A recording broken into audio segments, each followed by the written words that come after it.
चलिए शुरू किया जाए। क्योंकि नया बैच है तो थोड़ा सा कुछ लोगों का छूटेगा उठेगा तो उसके लिए व्यवस्था करना पड़ता है। क्योंकि अभी तो नया बैच है तो 5-10 दिन लोग आते जाते रहेंगे और फिर फाइनली जब एक सीमा पार कर जाएगा, जब लगेगा मुझे इसके बाद अब नहीं लेना चाहिए एडमिशन, तो नहीं लेंगे। आइए आइए। तो इसीलिए थोड़ा सा उनके लिए वीडियो वगैरह बना के रखते हैं कि छूटेगा तो उनको विशेष दिक्कत ना हो। क्लास मेरा बहुत इंपॉर्टेंट होता है, कुछ दिन में आपको समझ में आ जाएगा। आपको अभी तक उस तरह के टीचर से पाला नहीं पड़ा है जो केवल और केवल समझाने पर बल देता हो। और 100% गारंटी है, जैसे साइंस पढ़े होंगे या सुने होंगे कि वो समझने वाला विषय है, वैसे आ जाइए सब लोग आ जाइए। वैसे ही आर्ट्स भी है, बशर्ते उसको उस लेवल पे जाके समझने का कोशिश किया जाए तो। आइए। बार बार बोलते हैं कि आप कितना भी मैथ पढ़ लीजिए, है ना, फिजिक्स पढ़ लीजिए, केमिस्ट्री पढ़ लीजिए, आप आर्ट्स क्यों पढ़ते हैं? आप इसलिए पढ़ते हैं नौकरी के लिए, लेकिन आप आर्ट्स पढ़ना नहीं चाहते हैं, पढ़ना नौकरी के लिए जरूरी है बस। लेकिन ये बताइए, कोई भी कितना भी बड़ा से बड़ा कॉलेज का, इंजीनियरिंग कॉलेज से प्रोडक्ट हो, है ना, वो दिन भर में कितना घंटा कितना मिनट जो है मैथ का बात करता है? कोई कितना मेडिकल पढ़ा हो, कुछ भी किया हो, कितना घंटा बायोलॉजी का बात करता है? हर इंसान, चाहे मेडिकल मतलब क्या बोलते हैं, आर्ट्स पढ़ा हो या नहीं पढ़ा हो, वो दिन भर मोदी जी के बारे में बतिया रहा है। तो बतिया किस विषय के बारे में रहा है? तो फिर वो देश की राजनीति के बारे में चर्चा कर रहा है, देश की अर्थव्यवस्था के बारे में चर्चा कर रहा है, देश की समाज व्यवस्था के बारे में चर्चा कर रहा है। और संजोग कितने खुशनसीब हम लोग हैं कि हम लोग को वहीं पढ़ना है। हम लोग को तो वहीं पढ़ना ही है, हम लोग का जीवन ही हुई है। तो फिर आप लोग इसको कभी भी बर्डन नहीं बनाइए। ये सोचिए कि हम बहुत आसान विषय पढ़ने जा रहे हैं, है ना, और ये हम लोग के लिए बहुत जरूरी है ना। ये केवल परीक्षा के लिए जरूरी नहीं है, बल्कि हमारे जीवन के लिए भी जरूरी है नहीं? आप कैसे समझिएगा मोदी जी का सरकार कैसे गिर जाएगा? इतना विपक्षी हल्ला किया हुआ है, हाँ, सरकार गिराने के मूड में है, ये कर देंगे वो कर देंगे। अरे भाई, अब के तो चुनाव हुआ, फिर क्या गिर सकता है सरकार? हाँ बिल्कुल गिर सकता है। सारा खेला किस चीज का है? तो अगर इस चीज को आप समझेंगे तो ही आपको मजा आएगा, वरना ऐसे रट्टा मार मार के पढ़ रहे हैं, पढ़े जा रहे हैं, तो इससे क्या फायदा है ना? तो रट्टा नहीं मारिए, पढ़ने का कोशिश कीजिए आप लोग, ठीक है ना?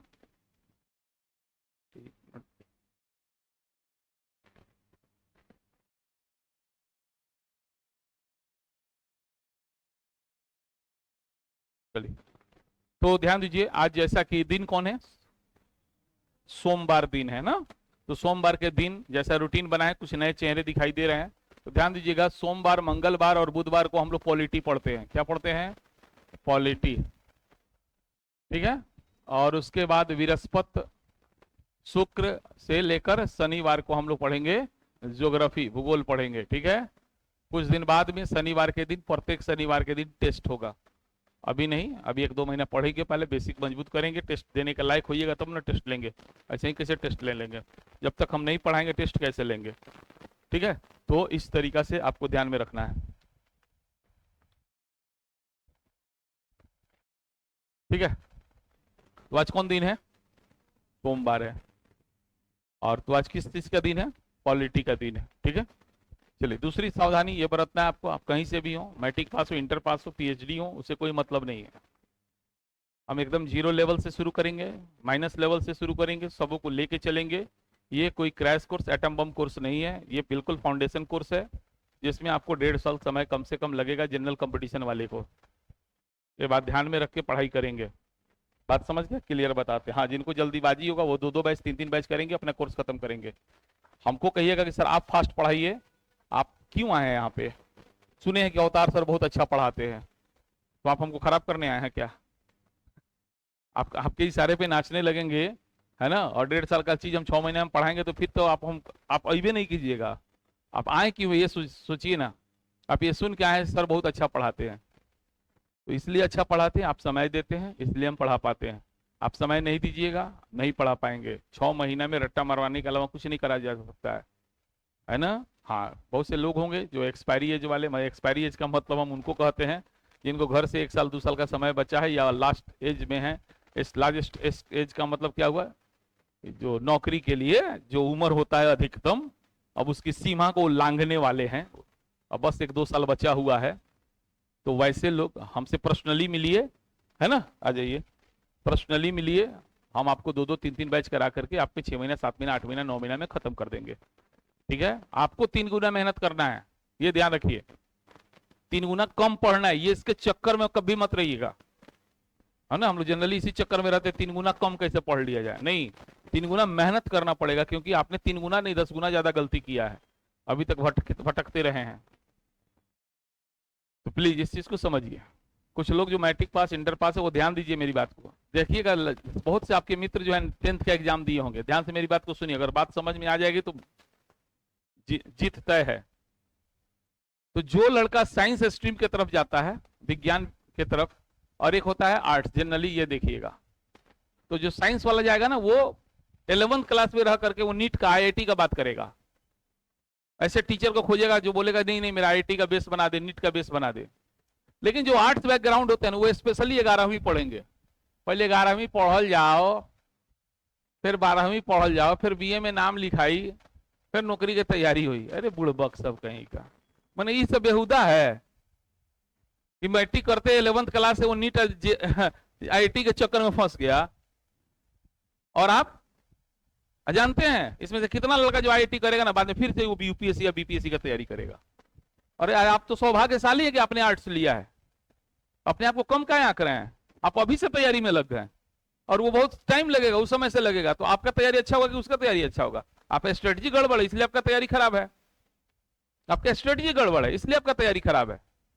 इसलिए हमारा चले ना तो मैट्रिक पास करके जो भी बच्चा होता है उसको कंपटीशन के बेसिक बैच में, फाउंडेशन बैच में डाल दो, अब पढ़ो। अरे कौन सी पढ़ना है, हिस्ट्री पढ़ना है, पॉलिटी पढ़ना है, ज्योग्राफी पढ़ना है, इकोनॉमिक्स पढ़ना है, ये नहीं सब पढ़ना है, ये और यही विषय तुम ले लो इंटर में, तुम्हारा उधर भी तैयारी होता रहेगा, इधर भी जड़ मजबूत होता रहेगा।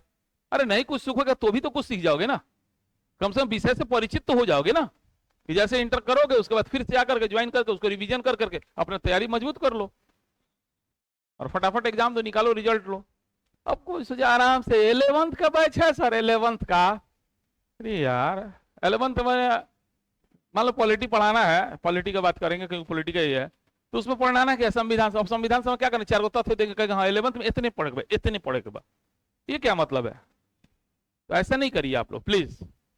जो लोग मैट्रिक वगैरह पास किए हैं, इंटर पास किए हैं, उन लोगों के लिए बहुत जरूरी है ये सब बैच है, फाउंडेशन बैच है। हम बार बार कहते हैं 0 लेवल से पढ़ाएंगे, टेंशन ना ले, नहीं समझ में जिम्मेदारी मेरी है ना, वो तो मेरा हमको सोचना है ना, आप पढ़िए तो सही।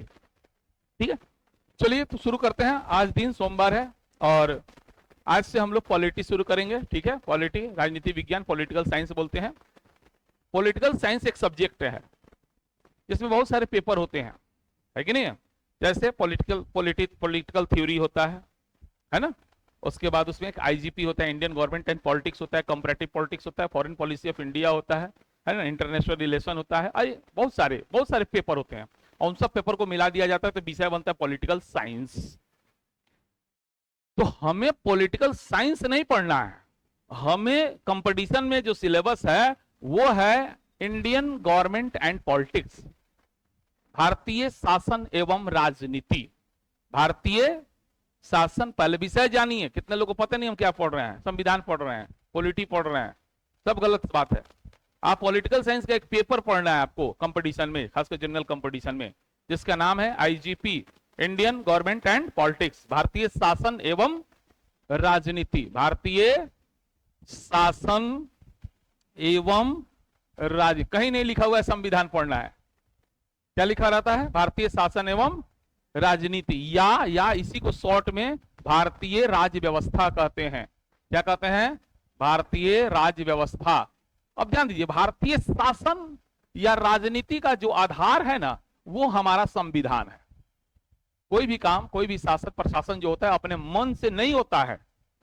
एक किताब है, संयोग से मेरे सामने है, और यही है हमारे देश का संविधान, बिल्कुल ओरिजिनल है, इसमें डुप्लीकेट नहीं होता है। भारत का संविधान लिखा हुआ है और हिंदी इंग्लिश दोनों में है। ये किताब आधार है शासन और राजनीति का। देश में कैसा शासन होगा, प्रशासन होगा, उसी का आधार है ये संविधान का किताब। ये संविधान है, इसका हम बहुत सम्मान करते हैं, है ना, और सबों को करना चाहिए, आपको भी करना चाहिए, है ना। लिखने की जरूरत नहीं है, ठीक है, अच्छा आदत है आपका, बट एक एक लाइन आपको नोट्स में मिलेगा।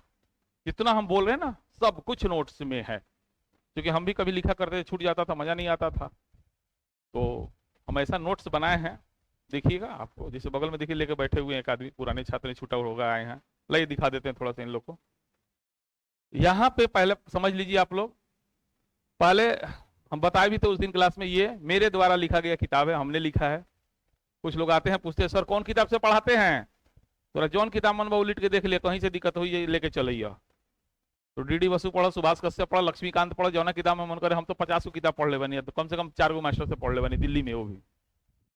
तो सबको मिला के एगो आपके लिए कितना जरूरी है वो नोट्स बनाया गया है ये। लेकिन ये नोट्स ले लीजिएगा तो इसे कोनो बड़ा तीर नहीं मारे, सब फिल इन द ब्लैंक्स है, बीच में खाली है, मैंने तथ्य गायब है, वो समझाएंगे तो ही आप भर पाइएगा। तो इसका पैसा अलग से लगता है फीस के अलावा, पहले पहले टोटल नोट्स का लगभग 1500-1600 रुपया लगता है, तो एक बार में लेने की जरूरत नहीं है।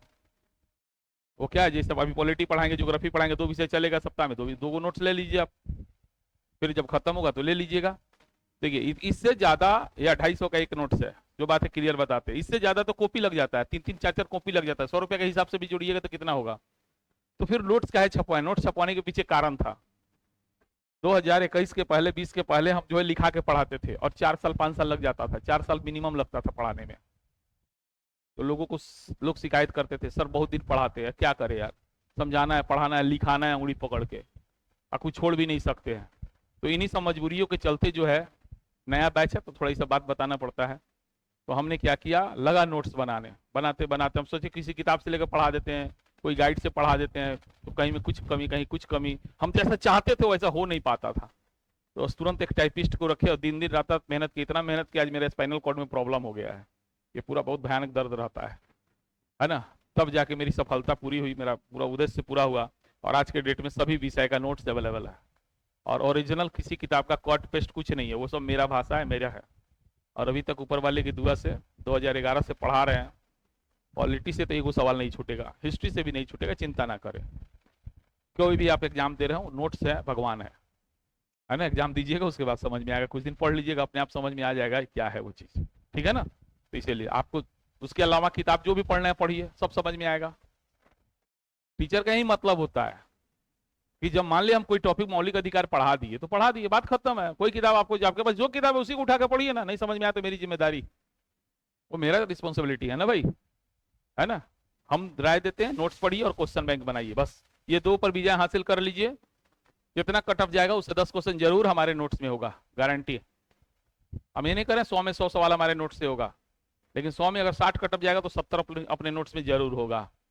इसका लिखित कोई लेना चाहे तो ले सकता है, किसी भी एग्जाम का, चाहे वो रेलवे हो, बीपीएससी हो, दारोगा हो, कुछ भी एग्जाम हो।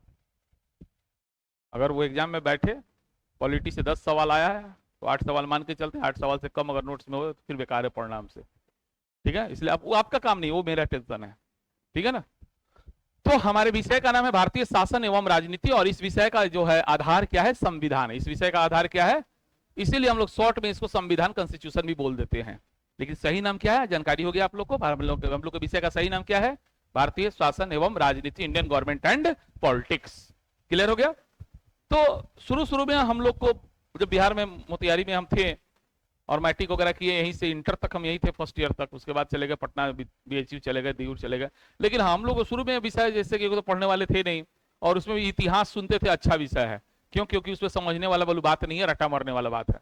लेकिन बाद में हमको पता चला कि सबसे भारी विषय है, रटा तो और नहीं मराता है आपसे। और जब पॉलिटी के करीब गए, फर्स्ट ईयर में जब बीए पार्ट 1 बीएचयू में पढ़ना शुरू किया तो हमको बड़ा मजा आया। कह यार विषय तो ये है, 100% समझना है कि नहीं है। तो समझने में, पॉलिटी को पढ़ने में या समझने में दिक्कत कहां होता है, या कोई भी विषय को, वो प्रॉब्लम कॉन्सेप्ट में नहीं है, वो मेन प्रॉब्लम है शब्द के एग्जैक्ट मीनिंग में, शब्द के अर्थ में। हम बार बार समझाते हैं, अगर हम कोई बात बोल रहे हैं, आप किसी की भी बात को समझ रहे हैं, तो कब समझते हैं, आप ध्यान नहीं दिए, अब ध्यान दीजिएगा, क्योंकि उसके द्वारा बोले गए शब्द का एक एक अर्थ पता है आपको। अगर गड़बड़ अर्थ पता है तो आपको गड़बड़े समझ में आ जाता है, फिर बाद में दोनों आदमी में गलतफहमी हो जाता है कि नहीं हो जाता है। हम तो ऐसे बोले थे, भाई आप ऐसे बोले थे, आप तो ऐसे बोले थे, भाई यार तुम गलत समझ गया, मेरे बोलने का ही थोड़ी मतलब था, तुम समझ गलत गया। समझ में आया प्रॉब्लम कहां हो गया? प्रॉब्लम हो गया वहां, वो उसने कुछ बोला और आपने समझा कुछ और।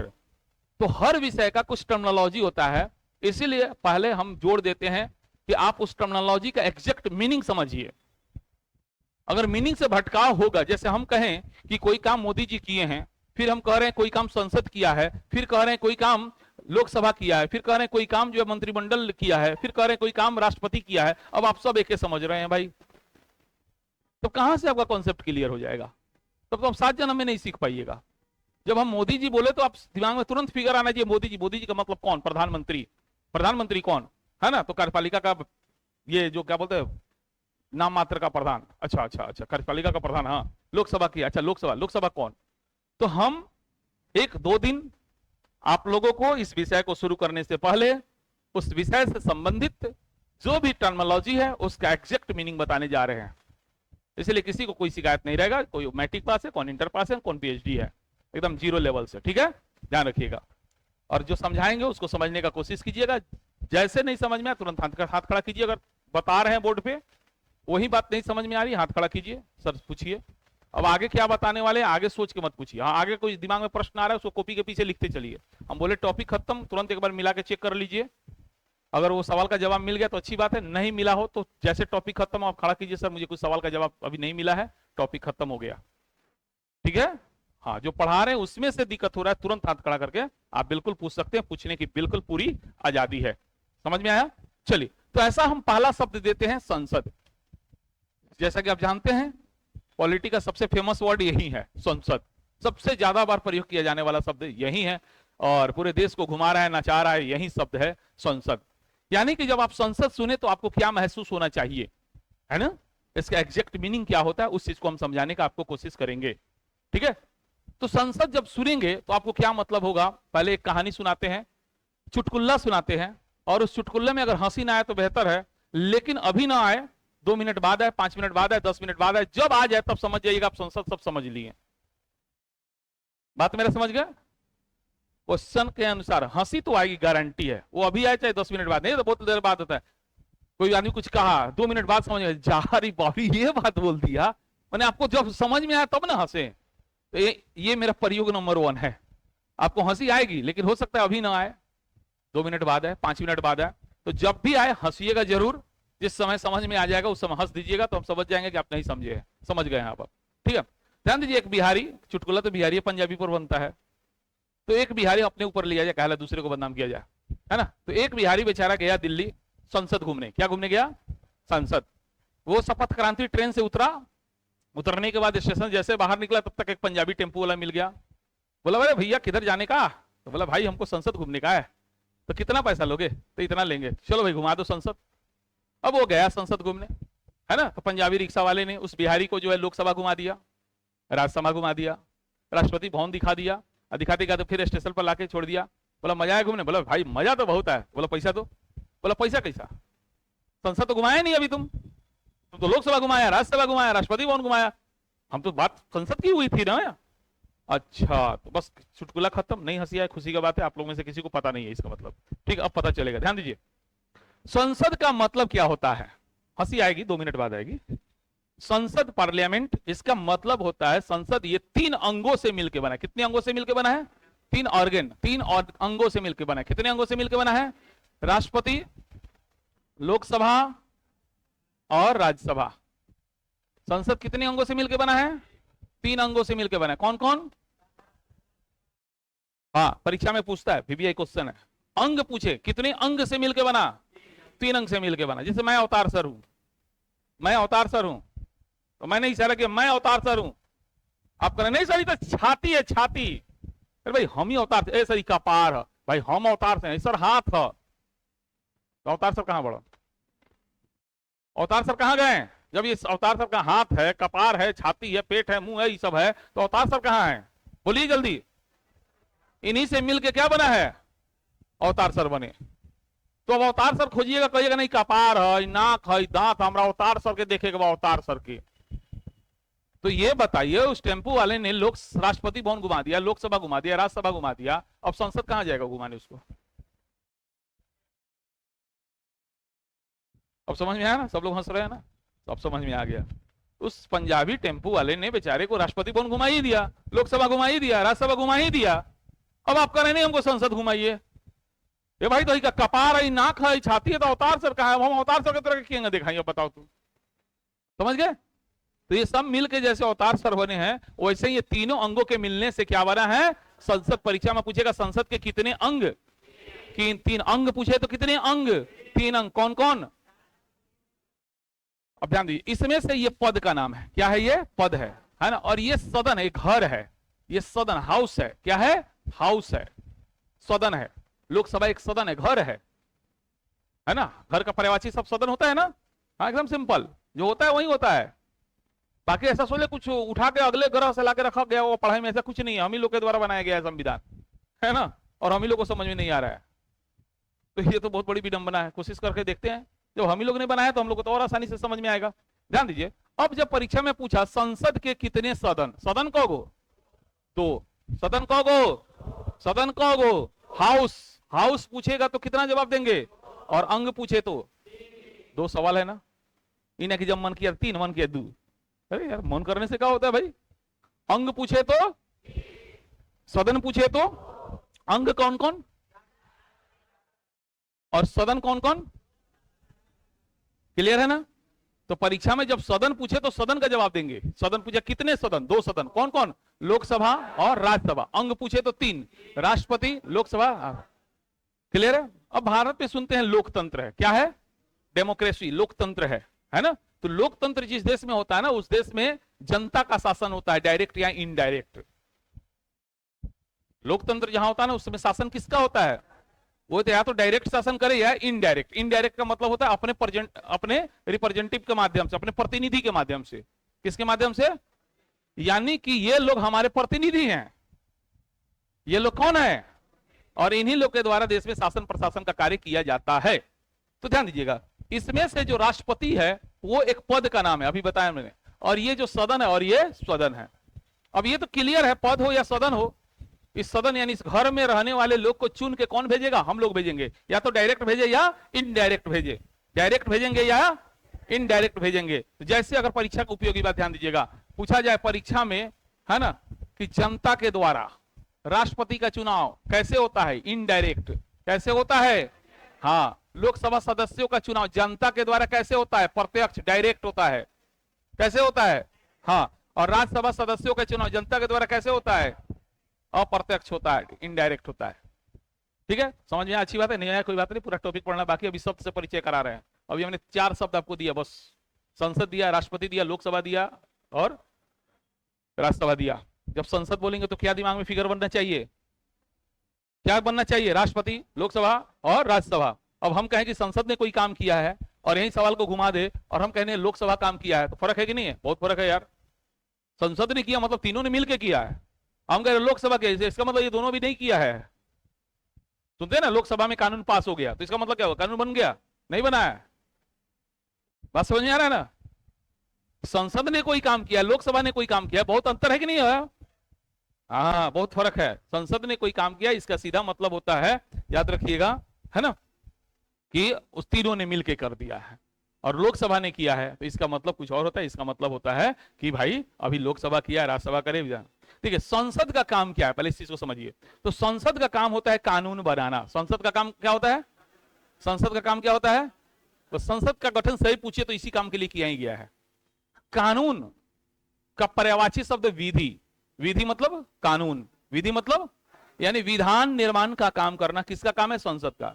विधान, विधि निर्माण का काम करना है। क्या काम करना?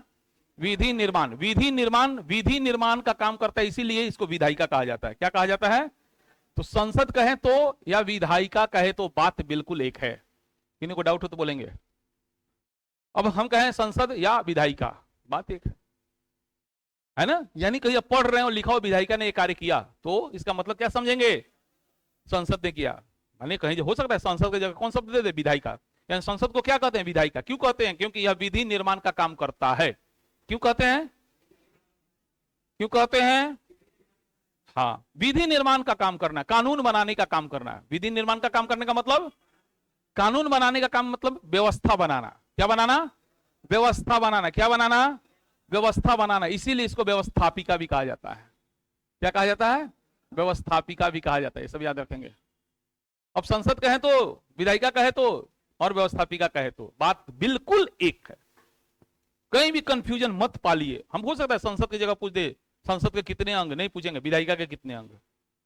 अंग पूछे तो 3, सदन पूछे तो, अंग पूछे तो, सदन पूछे तो ध्यान दीजिएगा, जो हमारा देश है ना, वो एक्चुअल में केंद्र और राज्यों से, केंद्र जो है हमारा, जो संघ है, हमारे देश को क्या कहा गया है? संघ कहा गया है। हमारे देश को संविधान में क्या कहा गया? यूनियन कहा गया है, संघ कहा गया है। क्या कहा गया है? यूनियन। संघ अंग्रेजी में क्या कहते हैं? यूनियन। यूनियन। कहीं भी केंद्र शब्द का प्रयोग नहीं है, लेकिन व्यवहारिक रूप में बातचीत में हम लोग केंद्र केंद्र कह देते हैं। किसके लिए? संघ के लिए। किसके लिए? आप भी बोलिए, कोई दिक्कत नहीं है। लेकिन कोई पूछे क्या केंद्र का प्रयोग किया गया है? बोलिए ना ना ना, नहीं किया गया है ना। तो हमारे देश का जो शासन प्रशासन का व्यवस्था है वो एक्चुअली 2 लेवल पे है, एक केंद्रीय लेवल पे है और एक जो है राज्य के लेवल पे है। कितने लेवल पे है? 2 लेवल पे है।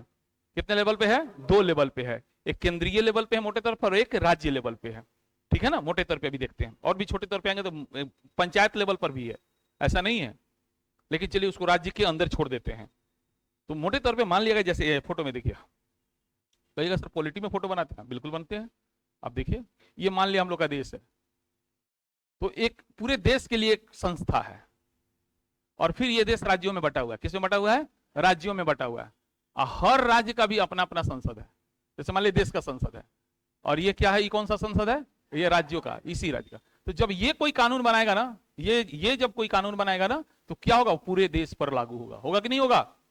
पूरे देश पर लागू होगा। ठीक है, क्लियर। लेकिन अगर ये कोई संस्था है, मान लीजिए ये राज्य वाला जो है कानून बनाने वाला संस्था, अगर ये बनाएगा तो क्या लागू होगा? इसी राज्य में लागू होगा। जिस राज्य का है उसी राज्य में केवल लागू, उसके बगल वाले राज्य से कोई मतलब। जैसे नीतीश कुमार ने शराबबंदी कानून बनाया ना, यूपी में लागू है ना बिहार में लागू है। लेकिन यही सोचिए अगर संसद उसको बना दे सेंट्रल, तो क्या हो जाएगा?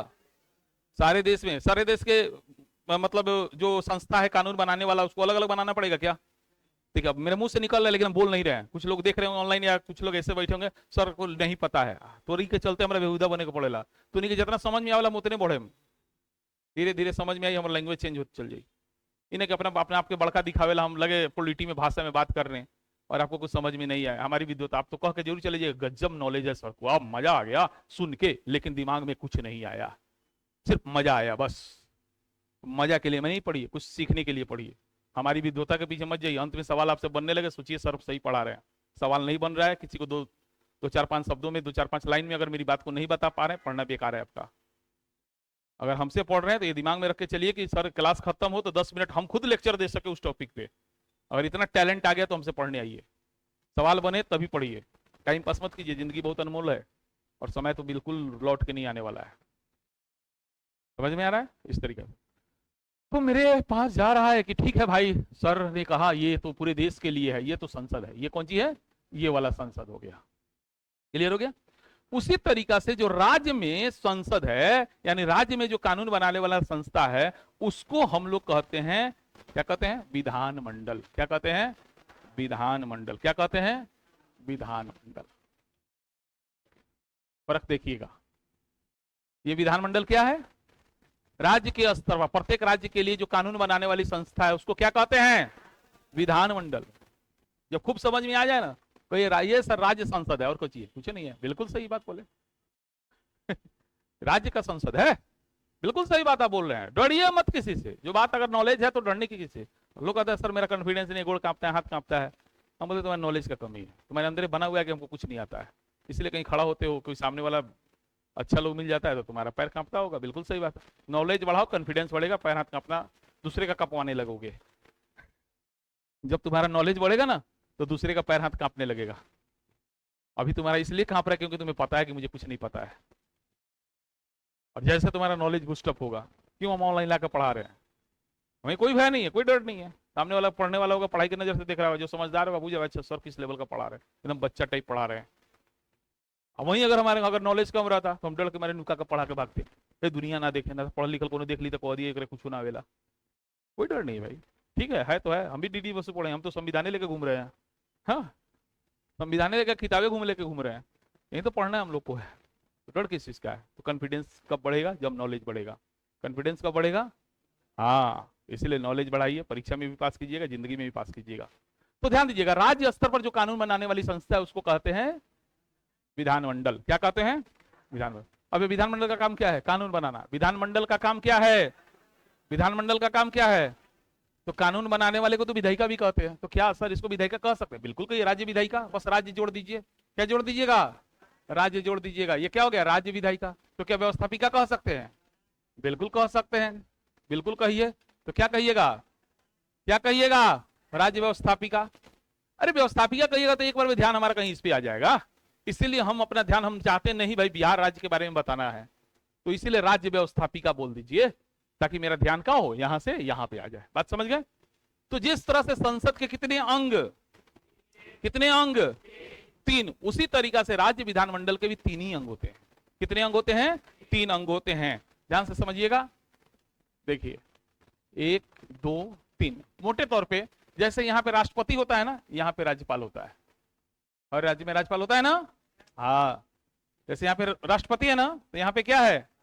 एकदम बच्चा से कतरा उंगली पकड़ के सिखा रहे हैं। मैट्रिक वाले विशेष सीख जाइए, नहीं तो 5 दिन बाद पूछेंगे, भगा देंगे।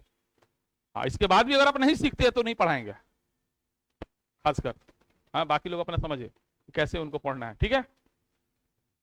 तो जैसे संघ के लिए क्या होता है? राष्ट्रपति होता है। संघ के लिए क्या होता है? राष्ट्रपति होता है। वैसे राज्य के लिए क्या है? जैसे यहां पर देखिए लोकसभा है ना, तो यहां पे इसी टाइप का संस्था राज्य में जो होता है उसको बोलते हैं विधानसभा। क्या बोलते हैं?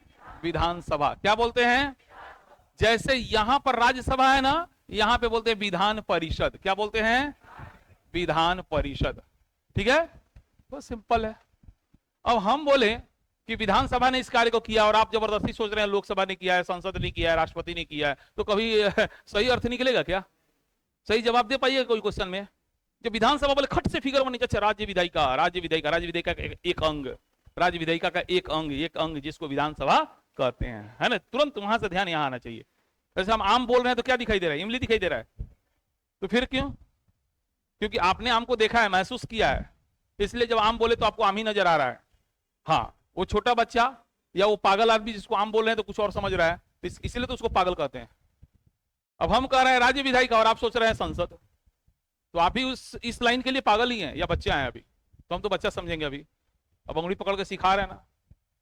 जब हम आम बोल रहे हैं तो आपको आम फिगर दिमाग में आ रहा है, इमली बोल रहे हैं तो इमली फिगर आ रहा है, तो फिर हम संसद बोल रहे हैं तो राष्ट्रपति क्यों दिमाग में आ रहा है भाई आपके? आपको तो आना चाहिए, तीनों आना चाहिए ना, है कि नहीं है? कौन सी आना चाहिए? राष्ट्रपति, लोकसभा, विधान, राष्ट्रपति, लोकसभा और राज्यसभा आना चाहिए, ठीक है ना? अब हम बोल दिए नहीं राज्य विधायिका, तो वो तुरंत दिमाग में अच्छा यूपी बिहार वाला बात है। यहाँ राज्य विधायिका का मतलब क्या हो गया? यूपी बिहार वाला बात हो गया। तो जैसे संसद के कितने अंग? 3 अंग होते हैं। कितने अंग? 3 अंग। क्लियर हो गया ना? वैसे ही राज्य विधानमंडल के कितने अंग होते हैं? 3 अंग होते हैं। कौन कौन? राज्यपाल, विधानसभा। हाँ बिल्कुल, अगर पूछे राज्य विधायिका के अंग कितने, तो आप क्या जवाब देंगे? 3 अंग। अंग कितने? 3 होते हैं। अब इसमें से जैसा कि अभी आप लोगों को हम कुछ देर पहले बताए थे, इसमें से 2 सदन है, तो ये तो पद हो गया, ये सदन है और ये भी सदन है। विधानसभा भी सदन है, हाउस है, और ये भी हाउस है। तो राज्य विधानमंडल के कितने सदन? सदन पूछे तो क्या जवाब देंगे? 2। राज्य विधायिका का कितने सदन? कौन कौन? समझ में आ रहा है ना? समझ में आ रहा है ना? तो देखिए यही पूरा सिस्टम, देखिए पूरे देश का विधायिका बता रहे हैं आपको। एक होता है संघ लेवल पे, संघ लेवल पे जो विधायिका उसी को संसद कहते हैं, इसीलिए बोलते हैं संसद बोल दीजिए, कोई टेंशन ही नहीं रहेगा। सामने वाला बुढ़वा का समझदार है, कोई बात नहीं चलेगा। संसद बोलेंगे तो जनरली दिमाग वहीं पे जाएगा। हाँ, अगर राज्य वाला बोलना है तो राज्य संसद बोलिए, तब दिमाग घूम के चला आएगा यहाँ पे, है ना? या राज्यों के लिए बोलना है तो विधानमंडल बोल दीजिए। जनरली विधानमंडल शब्द का प्रयोग राज्यों के लिए किया जाता है व्यवहारिक रूप में, पर धड़ल्ले से जो प्रयोग किया जाता है ना, संसद प्रयोग किया जाता है जनरली संघ के लिए, और विधानमंडल प्रयोग किया जाता है राज्य के लिए। संसद प्रयोग किया जाता है संघ के लिए और विधानमंडल प्रयोग किया जाता है। क्लियर समझ आ रहा है? तो संसद के अंग कितने? 3। कौन कौन? राष्ट्रपति, लोकसभा, राज्यसभा। राष्ट्रपति, लोकसभा, राज्यसभा। और राज्य विधानमंडल के कितने अंग? कौन कौन? राज्यपाल, विधानसभा, विधान परिषद। राज्यपाल, विधानसभा, विधान परिषद। चलिए, तो संसद के अंग 3 हो गए। सदन कितने हो गए? 2 हो गए। कौन कौन? क्लियर है ना? उसी तरह पूछे राज्य विधायिका के कितने सदन? कौन कौन? विधानसभा, विधान परिषद। विधानसभा, विधानसभा। किन्हीं को डाउट है? हाथ खड़ा कीजिए, पूछिए। अभी कुछ नहीं, अभी मैंने 8 शब्दों से परिचय कराया है। अच्छा, पर्यायवाची लेके 10 शब्दों से, है ना? 10-12 शब्द दे रहे, अभी पढ़ाई नहीं है, टॉपिक नहीं है, टॉपिक तो अंदर है ना? वो तो 1 महीना से लगभग चलेगा हम लोग का। बस अभी शब्दों से परिचय करा रहे हैं कि आगे जब हम लोग पढ़े और इस शब्द का प्रयोग करें तो आप लोग अर्थ का अनर्थ मत निकाल लीजिएगा, जैसे आजकल भोजपुरी गाना में होता है ना? गाना गाने वाला भी साफ सुथरा है, सुनने वाला भी साफ सुथरा है। वो जिस नजर से, देखिए, शब्द से नहीं गाता, वो नजर से गाता है। वो जिस नजर से गा रहा है उस नजर से हम लोग तेज बैठे हुए हैं सुनने के लिए। बाद में वो सफाई देता है, आप गलत है। आपको कैसे लगता है इस शब्द का यही अर्थ होगा? क्योंकि बोला ससुरा वही है, लेकिन चूंकि डबल मीनिंग है तो तुरंत प्रशासन पकड़ेगा तो कहेगा नहीं, आपको कैसे लग रहा है डबल मीनिंग है, आप क्यों गलत वाले अर्थ को ले रहे हैं, हम तो अच्छे नजरिए से गए थे। तो ऐसा नहीं होना चाहिए, डबल मीनिंग में रहिएगा, कंफ्यूजन में रह जाइएगा, फिर एकदम सिंगल मीनिंग समझिए। ठीक है, चलिए अब आइए। तो इस तरह हमने आपको बताया संसद। ये संसद के कितने अंग बता दिए? 3 अंग बता दिए। कौन कौन? देखिए, हम 10 बार एगो बात को बोल रहे हैं, जानते हैं क्यों? क्योंकि आपके दिमाग में बैठ जाए, रट्टा नहीं मारना पड़े।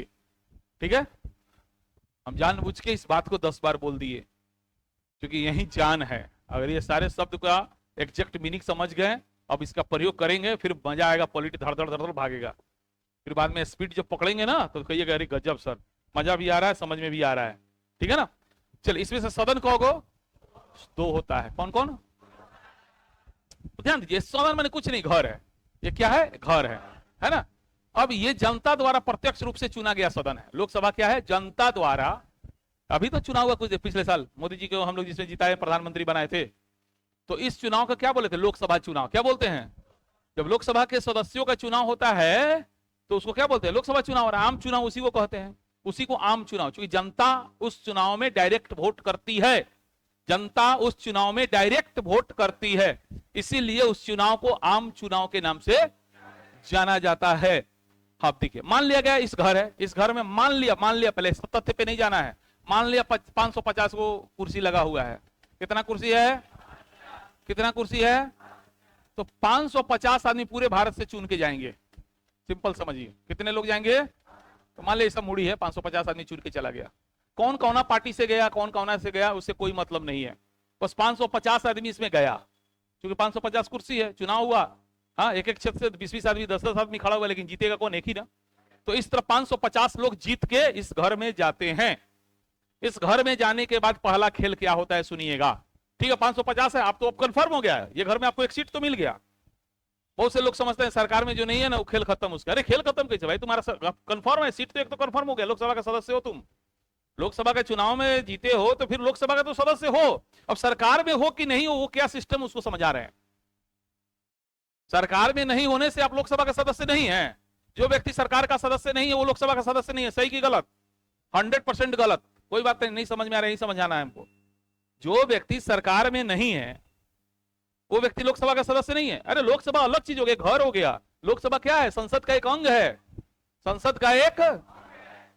तो संसद, हम कहें कि संसद ने कोई काम किया तो इसका मतलब क्या हुआ? राष्ट्रपति, लोकसभा, राज्यसभा ने मिलकर किया है। तो इस घर का जितने मेंबर है वो सब करेगा काम। हमने ये थोड़ी कहा सरकार ने किया है। हाँ, ये अलग बात है कि इस घर में जाने के बाद एक जो पहला काम होता है उसको बोलते हैं बहुमत परीक्षण। बहुमत परीक्षण क्या होता है? जैसे मान लिया लोकसभा घर है, मान लिया आप लोग 550 लोग बैठे हुए हैं, ठीक है, हम राष्ट्रपति हैं थोड़ा देर के लिए, ठीक है, और आप लोग लोकसभा के सदस्य हैं। बहुमत का मतलब होता है 50% प्लस। बहुमत का मतलब क्या होता है? 50% प्लस, 50% प्लस, 50% प्लस, यानी कि 50% प्लस। एक पार्टी का हो, 10 पार्टी का, उससे मुझे कोई मतलब नहीं है, मैं राष्ट्रपति हूं। मुझे मतलब इतना ही है कि कोई एक व्यक्ति आया है जो बोला है सर इस लोकसभा के कुल सदस्यों का आधे से अधिक मेरे पक्ष में है। कितना? आधे से अधिक मेरे पक्ष में है और ये लोग मुझे प्रधानमंत्री बनाना चाह रहा है, प्लीज आप मुझे शपथ ग्रहण करा दें। तो मैं लिस्ट ले लूंगा, मुझे शक होगा, मैं आधे से अधिक लोगों, जितने लोग का नाम लिखा होगा, मान लिया गया इसमें 70% लोग का नाम लिखा है, और ऐसे बढ़िया बात है। हमको मिनिमम कितना चाहिए? 50% प्लस। मिनिमम कितना चाहिए? बस हमको इससे मतलब, हम राष्ट्रपति, हम ये नहीं पूछे कौन कौन पार्टी का है, कैसे कैसे जोड़ा किया है, कितना घूस दिया है, कितना में खरीदा है, हमको इससे मतलब नहीं है। बात समझ रहे हैं ना? जैसे मान लिया कि एक पार्टी ये है, एक पार्टी ये, एक पार्टी ये, 3 पार्टी बैठे हुए हैं आप लोग, है ना। ये बेचारे बड़े पार्टी है लेकिन इनके पास बहुमत नहीं है, 40% पे अटके हुए हैं। ये बेचारा 15% है, 65-35% ये है। थोड़ा देख लीजिए ध्यान से, ये 40% वाले हैं, ये 15% है, ये 5, किसी के पास बहुमत नहीं है। हम शांत हैं। तब तक ये क्या हुआ, इससे सौदाबाजी कर रहे हैं, उनसे भी सौदाबाजी की है। तो अंत में ये लोगों ने इन लोगों का सौदा कबूल क्या किया नहीं किया जो भी हो, ये लोगों ने उनका समर्थन कर दिया। अब ये लोग 40 और 15 कितने हो गए, 55 कितने हो गए। हमारे से कोनो मतलब नहीं है, हमारे पास लिस्ट लाएगा 55% का, हम देखेंगे हाँ 50% प्लस है ना, बात खत्म। अब हम तुरंत चलिए किसको प्रधानमंत्री बनना है, तो आप उस 55% लोगों की सहमति होगी भाई इनको बना दीजिए सर, ठीक है। तो उस व्यक्ति को हम क्या बना देंगे, पीएम। पी से प्रधान, एम से मंत्री।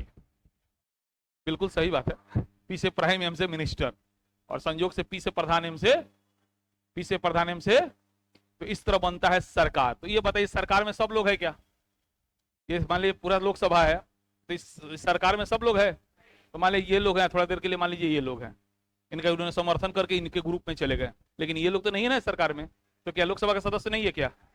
हाँ, तो सरकार को बोलते हैं पक्ष, सरकार को क्या बोलते हैं, और जो बच गया उसी को कहते हैं विपक्ष। तो क्या विपक्ष लोकसभा का सदस्य नहीं होता है, अरे बिल्कुल होता है। अरे भाई आप लोग विपक्ष का महत्व ही नहीं देते हैं, जबकि विपक्ष भी लोकसभा का सदस्य है, ठीक है। वो सरकार का काम सरकार में नहीं है, ठीक है ना। तो सरकार को क्या बोलते हैं, पक्ष। सरकार को क्या बोलते हैं, और उसका एक केंद्र बिंदु होता है जिसको बोलते हैं पीएम। क्या बोलते हैं। आज के लिए इतना, टाइम हो गया है, अब 2 घंटा 3 घंटा बैठा तुम टाइम ना बुझाई, लेकिन मेरा 4 बजे से बैच है, फिर कल आइए, हिस्सा कहानी आगे कंटिन्यू रहेगा, ठीक है ना। हाँ, इसलिए